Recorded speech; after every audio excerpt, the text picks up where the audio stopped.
Hello guys, in this video I'm going to show you how to add your location in the Snapchat app. First, let's open up the app.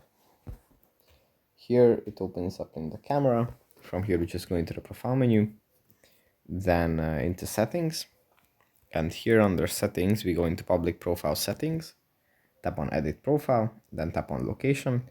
Here we can set our country, county, and then town or city as well. You can add this so people checking out your profile know where you are from, and yeah, I guess that's pretty simple.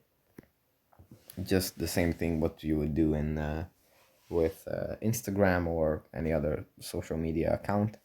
You can just add your location here. So yeah, that's pretty much it for this video. Hope it was helpful for you guys, and I'll see you in the next one.